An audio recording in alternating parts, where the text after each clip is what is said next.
War. War never changes. What's up, wastelanders? Boys and girls, prepare to be astounded, bedazzled, and otherwise stupefied. You talk a lot. Sound funny when you talk like a stupid human. I am online once again. Tremble, world, before my electric heating coil of doom. What's up, Wastelanders? Hello and welcome to another episode of Tapes from the Wastes, a Fallout fan podcast bringing you lore, news, gameplay talk, and all things Fallout. We are back for another lore-specific episode. I'm going to be handing over to Eric shortly. Like with the previous episode, I don't have a huge amount to contribute today. I am going to quickly touch on some Fallout news, but Eric is bringing the heat for this episode. So those of you who listened to the previous episode where we talked about vaults from, I think it was Fallout 1 to New Vegas. Eric's going to move on and take you through the known vaults in the Fallout games. And there's still going to be even more to talk about after that, I'm sure. But yes, from my perspective, not a great deal to say. I hope everyone's doing okay. Thank you as always for engaging with us at Tapes from the Waste, and thanks for listening to the previous episode. What is going on? I didn't do my weather report last episode. I'm feeling kind of bad about that because I know you're all begging for it, right? It's the middle of February. Weather in the UK is pretty crap. We're currently on the school holidays. It's half term here, and my day job, I'm really frustrated because we put events on during half term, and when there's bad weather, the events don't do very well. So I've been really frustrated about that. So today is the first day in like 3 days where it hasn't rained, although it did rain this morning, but it's brightened up and we're hoping for a nicer weekend. So wherever you are, whatever hemisphere, whatever country, I hope the weather is suiting you, and I hope you're happy. I hope you're happy with the temperature that you're at, I never like to be too hot. I always prefer to be cold because you can wrap up, right? No one likes to be too hot unless you're weird. But yes, Fallout stuff. I'm going to get to a little bit of news, as I said. So there's some other things going on, which I do want to talk about. This is going to be the first time I mention this publicly. I do have a new project that's coming out, a new podcast project, which I know some of you are going to be shaking your heads in disbelief. Some of you may only hear me on this podcast, and that's absolutely fine. But both Eric and I do multiple shows, as we've mentioned many times. My shows that I do for First Aid Spray, Gears Intel, obviously I help Eric, I contribute to Starfield Sandwich, which is definitely Eric's baby, really. And obviously Two Carrots as well, with a podcast with my buddy Lou, which we haven't done for a little while. As of late, I've really struggled to have a place where, because I'm so ingrained in gaming, and I play lots of games. I play more than just Fallout, believe it or not. I don't really have a place to talk more broadly about gaming news and the games that I'm playing. And I don't like to spend too much time really on these shows, these niche focused shows on Fallout and Resident Evil and Gears of War, talking about games that aren't in that franchise, although we have done it, and I'm sure it's fine and people don't mind too much. I feel like I'm robbing too much time of the podcast by talking about other things. So I've got a new show coming. It's a solo weekly Sunday show fueled by coffee. It's called the Gaming Aroma Podcast. I'm hoping to launch it this weekend. So this episode's going to go out, and then my new show is going to be not far behind it. But if you like gaming in general, if you like any of the content that I do and that Eric does, because Eric is definitely going to hop on with me from time to time, it's just going to be a place where I recap some of the big headlines that are on my mind and give some opinions and talk about my gameplay, because as I said, there's always stuff going on, and there's stuff that I'm playing that I can't talk about on my other shows. And the only other place I really kind of put stuff out online is Twitter, and Twitter is stupid, as we know. That there's some good in there, and I know you can connect with people, and if you really look, you can find the positive. But for me, I like kind of discussion. I like expressing myself, and because I don't really do it a lot in my day to day. I don't have friends in my real life that are into gaming as much as me. So yeah, I have nowhere to vent that. And then doing it on Twitter is stupid because it's really short characters. Nobody really reads threads, and, you know, threads on Twitter, not the Threads app. No one reads that. And yeah, I just wanted a new place to talk at length with my buddies, you know, because it's not going to be just me. I'm going to be at the core of it, but I'm absolutely going to be having people hop on. It's going to be very relaxed, very kind of offbeat and freeform, very lo-fi production. I mean, don't expect, you know, big high quality videos and stuff. Sometimes I might just be recording into my phone. But yeah, I just wanted to, you know, self-plug that here. Excuse me. The Gaming Aroma podcast is launching this weekend, and I very may well talk about Fallout on there as well. I'm sure I will. But yeah, there's crazy stuff happening in the games industry, and if you're like me, you're really into all aspects of gaming. Hopefully you'll enjoy the show. Please do come and engage with it. If you don't already follow me on Twitter, K_D_B_. I'll be posting links there, or just search for the Gaming Aroma podcast on Spotify, Apple Podcasts now. It is up, it is live. There's no first episode yet. Cool. Thank you for indulging me there. Before I hand over to Eric, there's not a great deal of Fallout news. Obviously, we are waiting for March 26th, which is the big new update. Talked about that on the previous episode. Prepare for Atlantic City, America's Playground, coming March 26th to Fallout 76. And that is definitely going to be sucking me right back in. Can't wait for that new expedition, new quest line, and you can explore the new location. I mean, what more do you want, right? Lots more. There's lots more we want, but this is going to be a nice spring present, right? Spring is around the corner. Spring in Fallout 76 is going to be a good time. But no, there was some news. Now, friend of mine, Steve from the First Aid Spray podcast, is also into Fallout, and he's constantly banging on about how the original games need that console port, right? Because you can get Fallout 1 and 2 on Game Pass for PC only, right?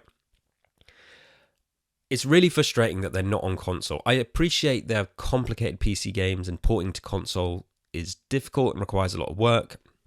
I kind of refuse to believe it's not possible with a moderate, you know, amount of money spent. Not an extortion. It's, you know, it's crazy expensive budget. I'm sure this is within the realms of the possibility at Bethesda, or siphon it off to a side studio. I don't know. It's really frustrating that those games are not on console, because I don't have a PC to play on. And I've only watched these games on YouTube. You know, I want to experience them for myself.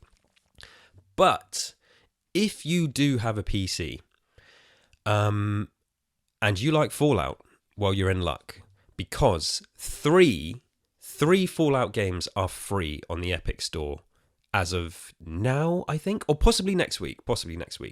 Yeah, I was just searching for some Fallout news, and Eurogamer talked about this,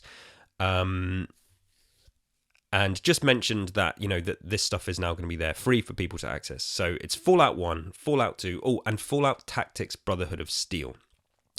These are all three games which apparently Epic Store have had as freebies previously, Eurogamer is saying. But yes, from next Thursday, the 22nd of February, that's my brother's birthday and one of my best friend's birthday as well, the games are free to download, and this is only until the 29th of February. So if you don't have Game Pass, but you do have a PC, access the Epic Store, and you can get the original Fallout games for free on your PC. Do it for me, download it, play them, tell me what you think of them. Because, yeah, I want to hear more about this, and I think it's important that people go out there and download these games. I mean, if you're not going to buy them, and if you're not going to access them on Game Pass, I mean, I guess you can buy them. I'm not actually sure. I don't know if you can buy them from a store at the moment digitally. I suppose you can. They must be on Steam, right? If they're on the Xbox Game Pass app. I don't know. I'm not in the PC ecosystem, so I don't know any of this stuff. I'm ignorant to it. But yes, my point is, if they're available to download, do it. Get those stats to Bethesda and to Epic that, when we put a Fallout game up to download for free, look, everyone turns up and downloads it. All right? So let's bump up those numbers and bump up those stats. Epic Game Store, credit to Eurogamer for the notification there. Apparently Dakar Desert Racing is free right now. Don't even know what that is, but yeah. Free games are good. Free Fallout games are even better. Really hope they come to console one day. I'm sure they will. I'm sure it's just a matter of time. You know, they're busy. They're busy over there at Xbox. Yeah, I'll be back at the end for a very, very quick outro, but thanks for listening to my mumbling intro. Thanks for listening to me plug my new show. I'm going to hand over to Eric for some vault-shaped Fallout lore. Take it away, Eric. Oh, and just quickly, before he takes it away, Eric, thank you as always for continuing to push out the Fallout content on your social media. The A to Z stuff for the Bethesda games at the moment with Starfield and Fallout has been brilliant. And I haven't taken part myself, but those photos from, you know, the photo mode photos from Eric and other people in the community, big shout out to all of you. Big shout out to Jessica Starr as well, friend of the show. Yeah, fantastic. Love a bit of in-game photography. Over to you, Eric.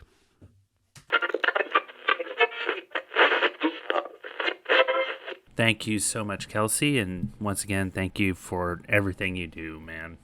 So yes, this is part 2 of our series of vault tours, and yeah, I'm going to try and finish the known vaults, the vaults you find in-game with this episode.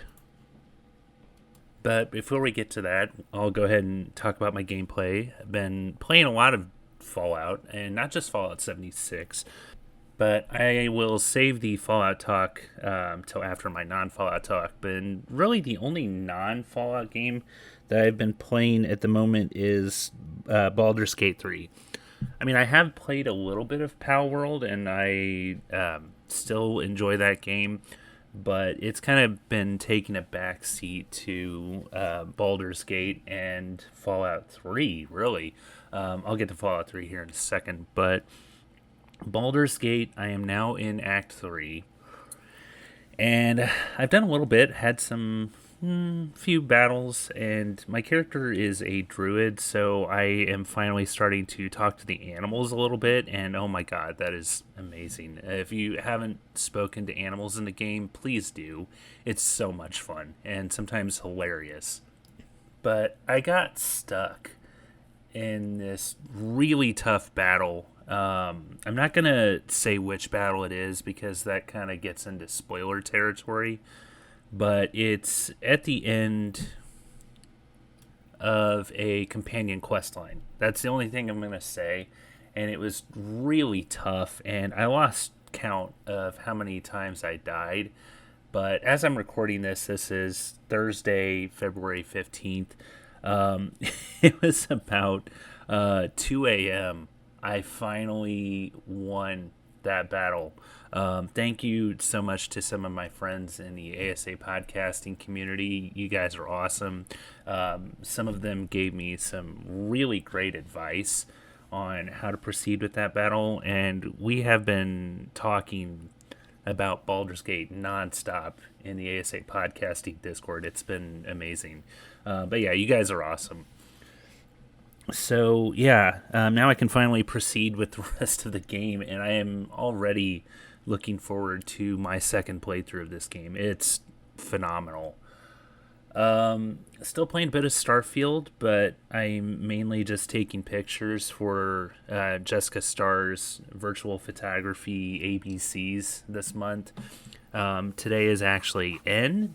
We took a break for Valentine's Day, and today is N, so I posted a picture of Necropolis and the neon system for Starfield.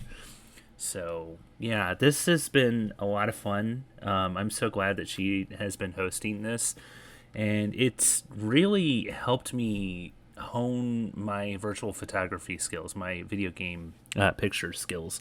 And I'm now doing a bit of editing on PC, thanks to some of the advice she's given me along with some other people. Fallout 3, I love the game, but some of the interiors of this game are horrible with their lighting. And they have suggested to me a couple of programs that really help with that. case in point, my pictures from M Day were of the Museum of Technology in Fallout 3, and there's a program that they suggested that really helped brighten it up. So thank you to Jessica Starr and Lee Benjamin specifically for that advice. But yeah, let's go ahead and talk about Fallout 3. So I'm playing Fallout 3 for the Fallout Feed Roundtable. I can't remember if I mentioned that on the last episode or not, but it's been so much fun. It's like when you haven't spoken to your best friend in a long time that you grew up with, and you give them a call after a year or two, and you just pick up right where you left off. That's kind of how I would compare this. It's been amazing. And I'm already up to level 9. If you want to, I'm not really going to get into my Fallout 3 gameplay specifically. If you want more of that, I will direct you to the Fallout feed, and you can listen to my feedbacks there. Or you can check me out on Twitch. I'm now streaming again a little bit more frequently. My last couple of VODs are of Fallout 3. And yeah, it's been great. I'm really enjoying getting back into streaming again. And hell, maybe I'll actually hit affiliate with how those last couple of streams went. Here's hoping. God, I mean, I've only been streaming off and on for like the last 4 years, and I still haven't hit affiliate. And then I see some people hit it within a week or two. That average viewer count has always been the one thing I've been lacking as far as hitting affiliate goes. So who knows? Maybe I'll actually hit it this time. But that also brings us to Fallout 76. So I have been playing a lot of Fallout 76 as always, and it is now Fasnacht, and I have been loving Fasnacht. I only did it a handful of times last year because the drop rates for the new masks have been abysmal. And surprisingly enough, that hasn't been the case this time. I did post a picture on Twitter the very first day that it came out, or that Fasnacht started, and I was wearing a mask that I got last year. I can't remember if it's the Jack or the King mask, but it was one of those royal masks. And yeah, I just, it's been great. I've done, I don't know, a dozen or so marches between both Xbox and PC, and I've actually gotten some of the rare masks. On PC, I now have the Blue Devil mask, the Scorch Beast mask. There's actually two different Scorch Beast masks. There's the Scorch Beast, the standard Scorch Beast mask. Man, that is really hard to say. And the Scorch Beast Queen mask. I just have the regular one. And then this morning, as I'm recording this, I actually got the bee mask, the honeybee mask. And on Xbox, I wasn't having as good of luck, but I did finally get the Scorch Beast mask and the Honey Beast mask. And then I actually found the Blue Devil mask in a donation bin, along with some of the berets. Who would throw those berets away? Come on. But yeah, definitely go around and check in the donation bins, because you'll never know what you'll find in there. I'm so glad that they added those recently. But Fasnacht, one of the great things about that is so many people in the community do contribute, or at least show up to Fasnacht. They might be AFK, but I have actually run into quite a few people that I don't normally run into in the game, or I may see occasionally out in the wild. But I've actually run into a few people in the community that I'm friends with that I've never actually encountered in the game before. I spawned on to some other friends, and they all just happen to be hanging out. So it's always nice seeing members of the community in the game that you may not see otherwise. And speaking of, I'm always social with 76, but I want to give a shout out to the Fallout 5.0. I've been familiar with a few of their members for a long time, but lately, the last few months, if I happen to be off work when they get together for their role-playing events, I sometimes swing by and check it out, and they have been so welcoming to me. So you guys are awesome, love what you do, and thank you for treating me as if I'm one of your own. And I really would like to get you guys on the show at some point, so hit me up whenever you're able to. May have to wait until the summer when I have my nights free, but yes, we definitely need to have you on the show at some point. So shout out to you guys. You guys are awesome. And yeah, that really about does it with my gameplay.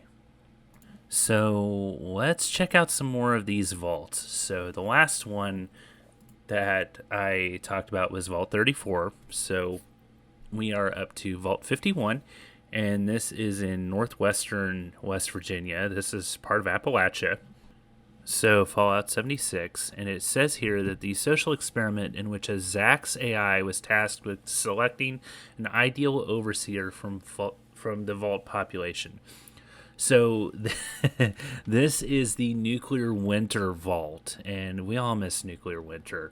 I'm not the biggest PvP person, but I really do, or Battle Royales for that matter, but I do miss Nuclear Winter, and I know a lot of my friends have been dying for it to come back.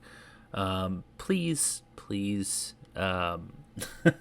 Bethesda, can you give it back to us in some way, shape, or form, whether it's its own separate game, or if it's, you bring it back as a game mode for Fallout 76, please.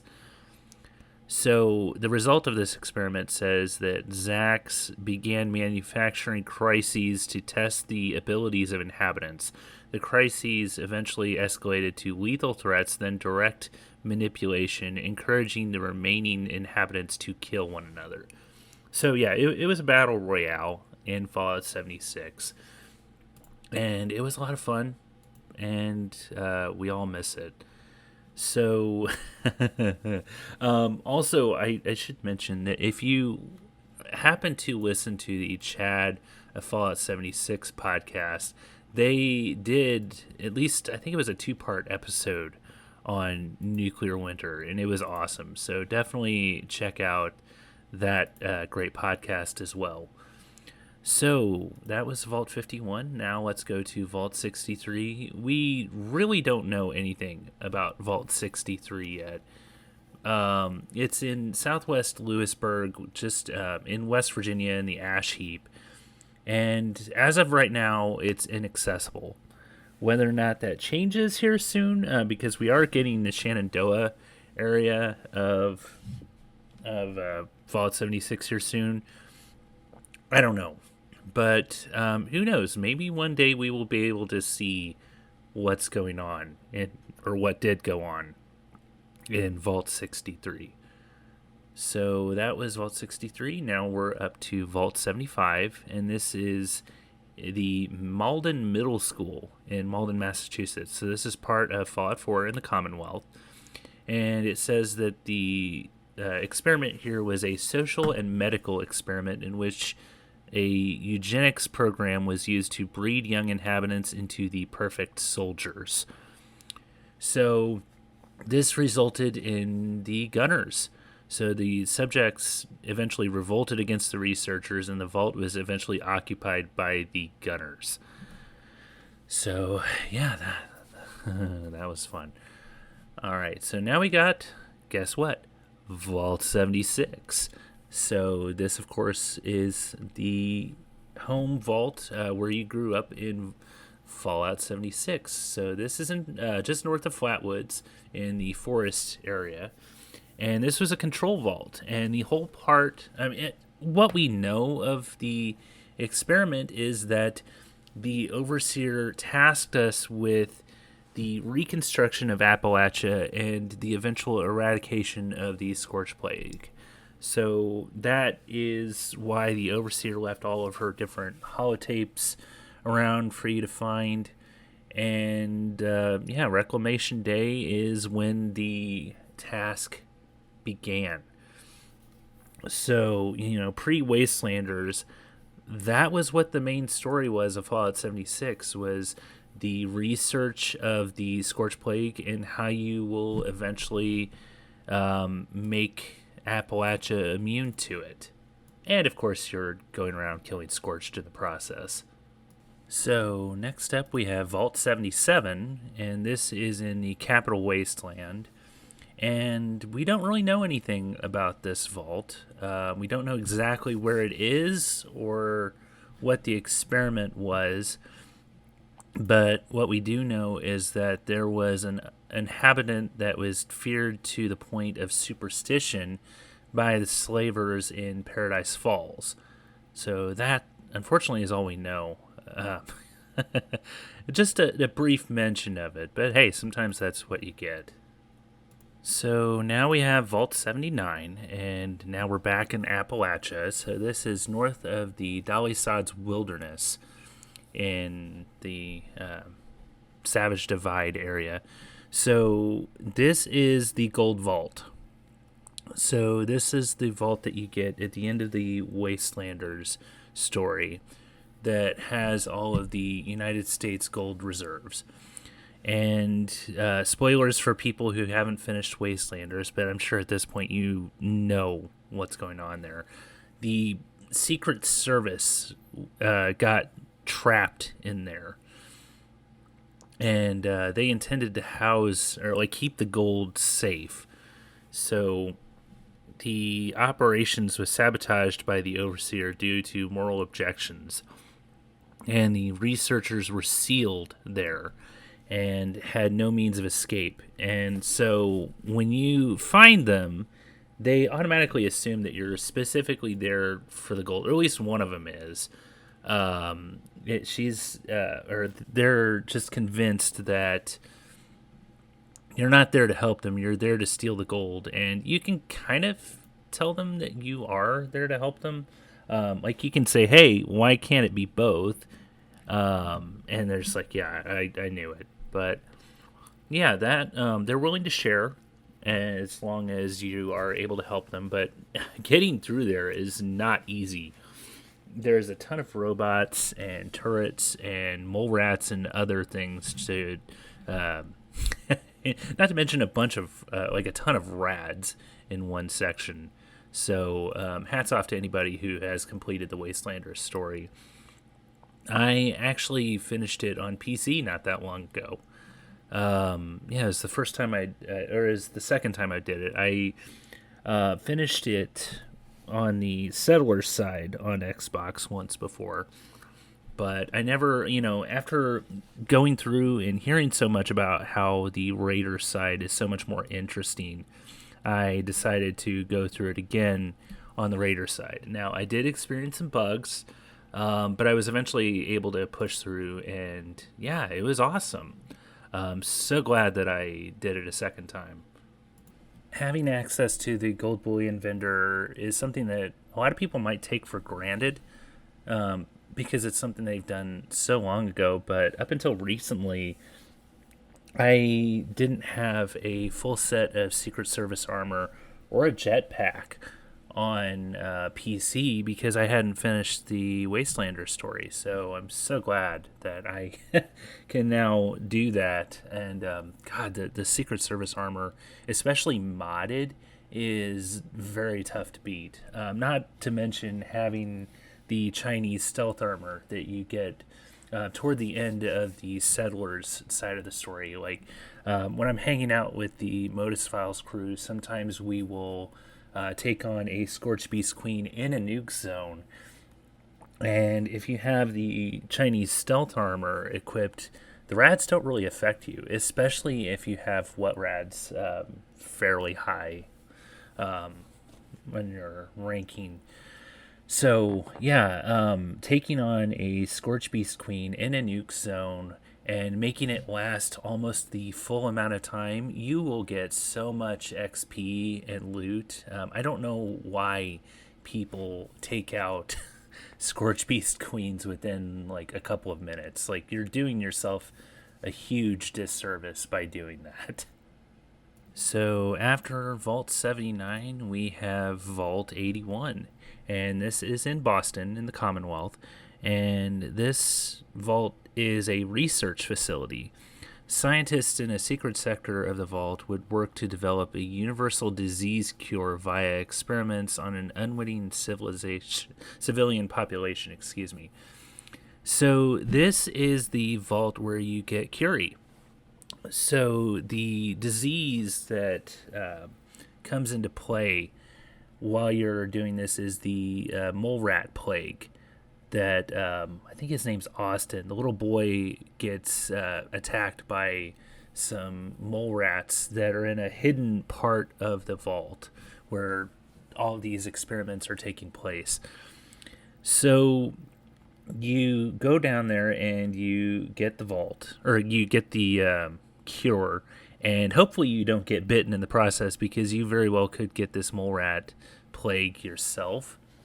I mean, it doesn't do a whole lot. It does kind of drop your endurance and your health a bit, if I remember right. But unfortunately, you only find enough of the cure for one person. So you can either be selfish and take it yourself, or you can give it to Austin so he actually doesn't die and has a chance at living a long life. What you do is up to you, but yeah. So, unfortunately, these operations were sabotaged by the overseer due to moral objections, of course. The research was sealed within the secret section of the vault with no means of escape or contact. And researchers continued to work by experimenting on the mole rats, and they eventually perished. The civilian section of the vault maintained a stable community, and it still remains inhabited. So yeah, you can go visit it and say hi to Carrie for me if you do. Alright, so after Vault 81 comes Vault 87, and this is in northeastern Virginia, so this is the capital wasteland of Fallout 3. And this is the vault where the research facility studying the effects of the FEV, the forced evolutionary virus, on humans, and the civilian population was used as test subjects. So yeah, this comes into play toward the end of the main quest of Fallout 3. So this is where you have to go in and... So through the quest, the main quest, the whole point of your dad's experiments is to provide purified water to the greater Capital Wasteland area. Not just for a small section like a vault in the grand scheme of things, but for the greater population. And in order to bring Project Purity to light, or to fruition, you have to find a GEC. So Vault 87 is where you find a working GEC. So kind of a callback to the original Fallout game there, with how you're tasked of finding a GEC. But yeah, that is Vault 87. So now we've got Vault 88. This is in the Commonwealth, so in Fallout 4. And this is located just northwest of Quincy. So this is a testing facility for experimental productivity boosting equipment that can be used in other vaults. So this is the DLC vault that you get in Fallout 4, where you actually build your own vault and run some experiments on the inhabitants once they're there. And I I hadn't really done this one until the Fallout Feeds roundtable, this past roundtable where we did the Fallout 4 DLC. Now, this wasn't one that was required to do, but it was actually what my assigned settlement was. So, and it honestly really didn't take that long. The hardest part was going through and clearing out some of the stuff in there. Like there was a huge glowing Mirelurk Queen. Or no, the Mirelurk Queen wasn't glowing. There was something else that was in there that was, I think it was a glowing Deathclaw. And playing through that on survival, oh my god. I have no idea how I was able to get through all that. But it was a lot of fun. And then, you go through and do some of the experiments where you have somebody ride on an exercise bike, and that provides power to the vault. And you there's some other nefarious, semi-nefarious experiments that you can run, and there's one inhabitant in particular that is just so eager to be the one to do everything. So hats off to him. But yeah, it was great. It's the Vault-Tec Workshop DLC. So after Vault 88, we have Vault 92, and this is in Olney, Maryland. So this is part of the Capital Wasteland in Fallout 3. And this is the experiment for this was a medical experiment testing the means to induce aggression through white noise. So yeah, I definitely remember this vault. Like, everybody and their mother in there wants to kill you because these sounds have been driving them nuts. And they eventually kill each other. And the vault was later infested with bloatflies and fireworks. So yeah, that was fun. Those poor souls. After Vault 92, we have Vault 94, and this is just north of Dolly Sod's Wilderness in West Virginia. So we're back in Fallout 76 in the Mire. And this was a social experiment testing the viability of pacifist belief systems in a post-apocalyptic world. So all the inhabitants were members of a non-violent religious community, save a single Vault-Tec employee. And this Vault-Tec employee was an observer and confessed to the experiment and urged the inhabitants to arm themselves for safety purposes. And this advice was, of course, ignored, and the vault was eventually massacred by paranoid outsiders. Damage to the vault's GEX was sustained, easy for me to say, in the massacre that created the Mire. So the Mire is a direct result of this vault, from what this is saying. I mean, I love the Mire. I have a camp there, and I've had a camp there for years, and it's beautiful, but it's dangerous as fuck. There's so many crazy things out there that will kill you. There's anglers, there's gulpers, there's fog crawlers, there's hermit crabs. My camp actually has a hermit crab just outside the build circle, and it doesn't bother me. But yeah, it's just sitting there in this bridge that overlooks where my camp is, and it's right next to a truck. So, before I got the hanging radstag station for my camp, I would go and kill it for meat, but otherwise it would just leave me alone. So I've just always kind of thought of it as my pet. But hermit crabs are no joke either. You also got strangler pods. Like, the Mire is a dangerous place. So thank you for these dumbasses who decided to kill the Gek, or to destroy the Gek. And apologies for that. And made the Mire as dangerous of a place as it is. So after Vault 94, we've got Vault 95, and this is just southeast of Natick in Massachusetts. So we're back in the Commonwealth of Fallout 4. And this was a social and medical experiment in which addicts were given experimental rehabilitation treatments and encouraged them to remain clean, and then informed them of a secret stash of chems. So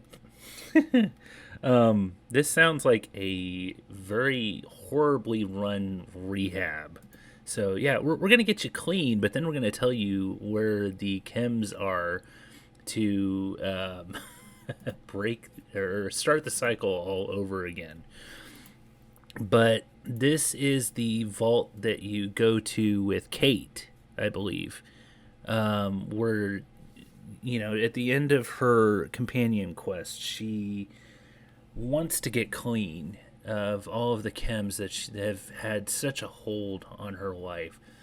So she tells you where this vault is, and you take her there to get her clean. But the way that this vault experiment played out is that the inhabitants eventually did recover from the addictions, but they rapidly descended into violence once they were informed of this secret stash. And this vault was eventually occupied by the gunners.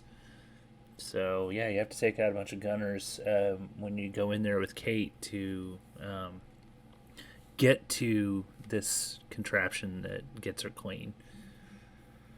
So, after Vault 95, we've got Vault 96, and this is just south of Spruce Knob Campground in Appalachia. So we're back in Fallout 76. Why do I keep saying Vault 76? Fallout 76. This is in the Savage Divide region. And apparently I'm really can't talk today, but hey, what can you do? So this was a research facility that was intended to monitor and study the mutated wildlife using genetic engineering, and they developed an anti-mutagen countermeasures, and this was staffed by only 5 individuals. Doesn't sound like you really have any help at all there, but hey. This vault had automated security measures that threatened to execute the inhabitants if they failed to meet quotas due to secretive and unethical nature of their research. Yeah, I'd say so. This sounds like Uber crunch time. So the inhabitants eventually attempted to sabotage the security systems and escape, but they unfortunately failed and were killed. The test subjects eventually began to escape the facility. So, yeah, that sounds awful. Definitely wouldn't want to live in that one.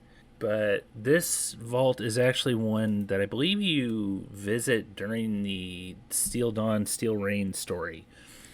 So, yeah, this is part of the Brotherhood of Steel story in Fallout 76. So after Vault 96 is one that we are all familiar with. This is Vault 101 from Fallout 3, and this is located just west of Springvale in Virginia. So back to the Capital Wasteland, and we don't really know 100% what the experiment was, but it's you're kind of led to believe that the experiment for this vault is that it never opens. So you're never given the all clear to leave the vault, which I don't know how much of that is true, because we do know that the vault is opened at least once or twice before you leave the vault in Fallout 3. And some people do know about this. You talk to some of the residents of Vault 101, and they do kind of tell you that people have come and gone before. So how true this is, I don't know. But yeah, we all know what happens if you've played Fallout 3. Your dad leaves and there's a fucking riot going on, and everybody wants to kill you. Because they blame you for it for whatever reason. Who knows? Sounds like they just kind of went crazy. But yeah, play Fallout 3 if you haven't. I'm playing it with the Fallout Feed Roundtable right now.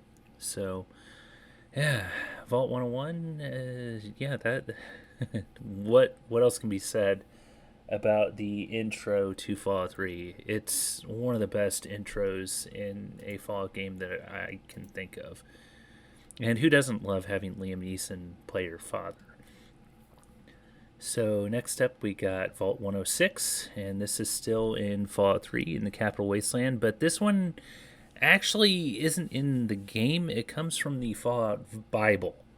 So it's I guess, still considered canon, but not from the games themselves. So the experiment with this one was a medical experiment, and it's studying the effects of psychoactive drugs released in the air through the ventilation system, the filtration system. So eventually the population erupted in violence after the drugs were released, and the ultimate fate of the inhabitants isn't currently known. But the drugs remained in the air supply for well over 200 years and caused insanity and hallucinations in the survivors who did enter. So, actually, this is in Fallout 3, but it's also in the Fallout Bible. I apologize, because I definitely do remember walking through this vault, and the air is all wavy, and you get lightheaded. And yeah, I definitely remember going through this vault. So next up is Vault 108, and guess what? This is the Gary Vault. So Kelsey, if you could please put in some Gary quotes, that would be amazing. So this is the north part of Washington, D.C. in the Capital Wasteland. And this was a social experiment studying the effects of leadership conflicts. And most management portions were to be filled by a terminally ill overseer upon entry. And the power systems were designed to fail after 20 years. That's always a lot of fun. And there was no entertainment that was provided, and the armory was provided with triple the standard ordnance. So, in addition to the stated purpose, the vault was also supposed to be provided with a cloning device. And only one person was cloned over and over and over and over and over again, and his name was Gary. And the clones eventually did turn violent and overran the vault, and the only thing that they could ever say is, Gary. Gary. So, yeah.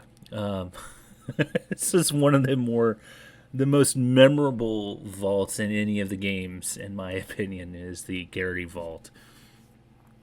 So after Vault 108, we have Vault 111, and this is the vault where you are inhabit in Fallout 4.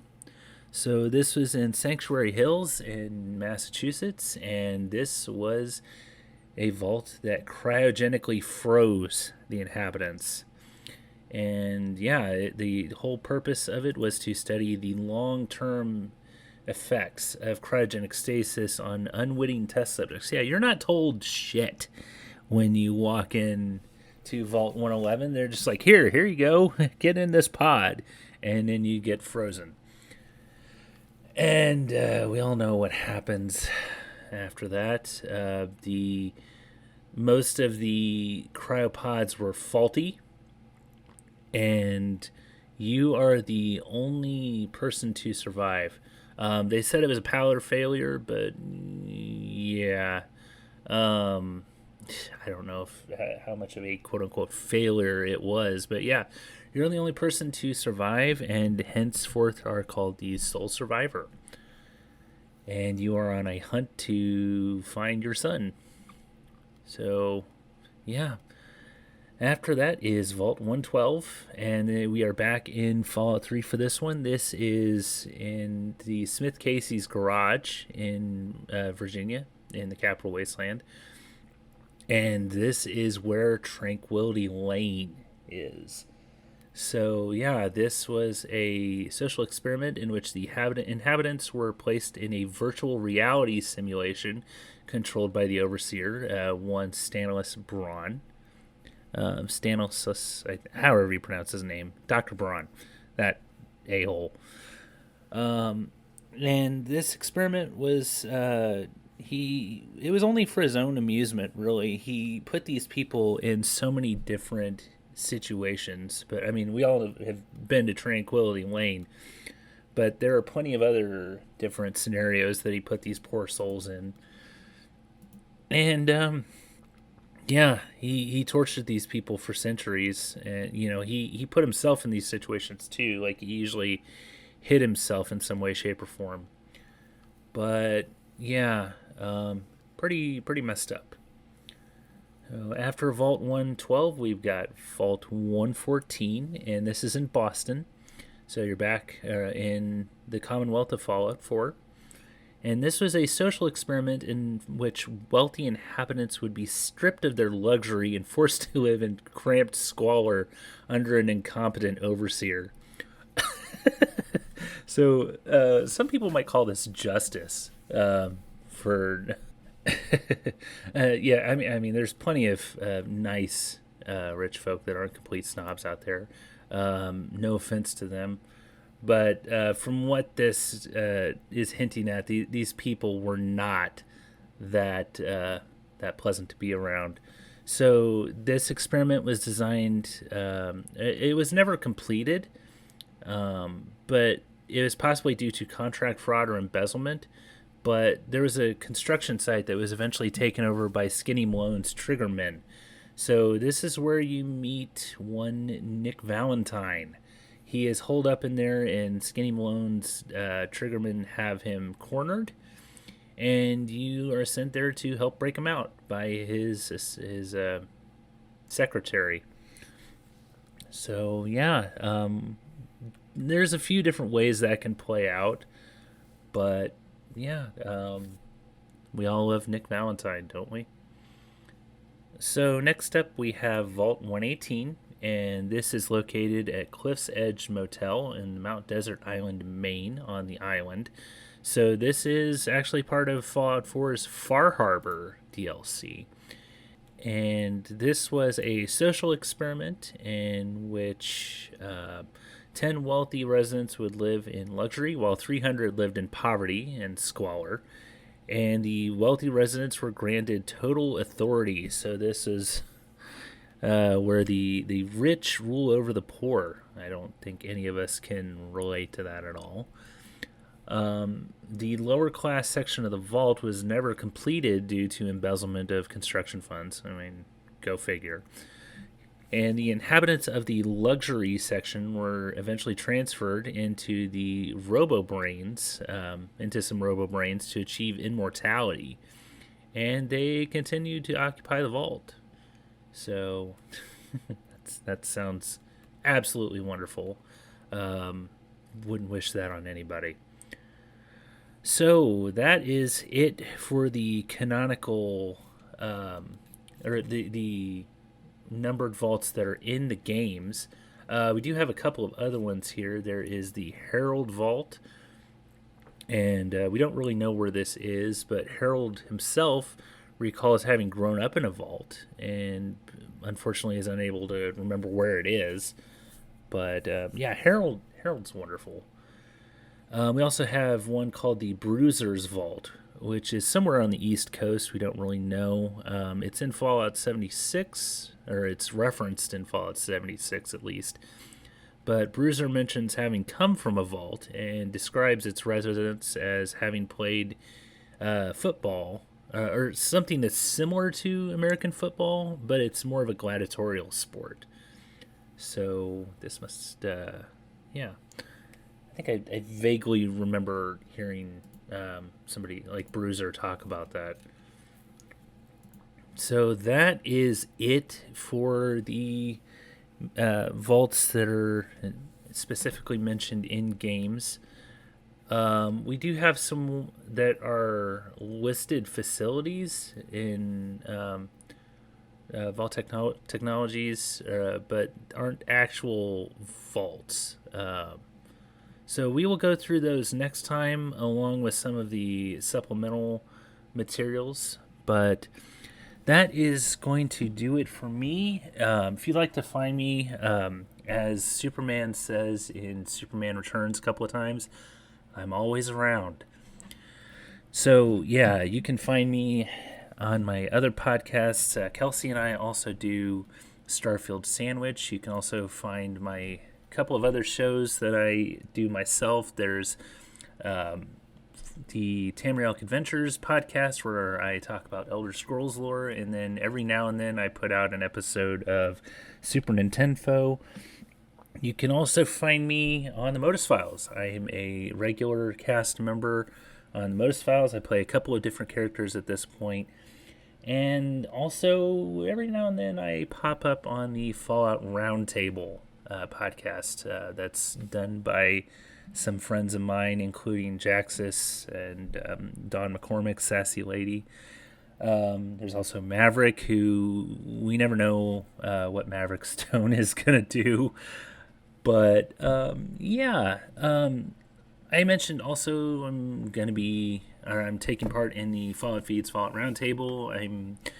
You hear my feedbacks pretty frequently on there, and every now and then I guest on that show as well. It's been a while, but yeah, we got a roundtable going, so you'll at least hear my feedbacks on there. They're great friends of the show, so definitely check out both, or check out the Modus Files, check out the Fallout Roundtable and the Fallout Feed. They're all great friends of the show. So anyway, I'm going to hand this back over to my good buddy Kelsey, and I will see you all in the wasteland.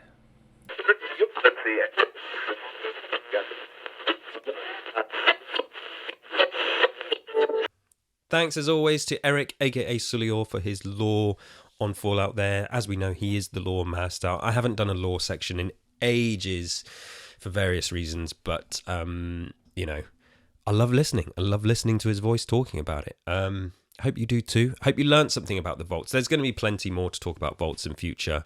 And look, it's not long now until that new TV show is here. We might get some new vault lore there as well. There's going to be so much to say when that TV show drops. And as we've mentioned, reviews here of every single episode on Tapes from the Wapes. Tapes from the Wapes? Yeah, I'm talking good today. Reviews here on Tapes from the Wastes of every episode of the Fallout TV show, incoming in April. Is it April 12th? I think that's the first episode on Amazon Prime. I will be watching. I cannot wait.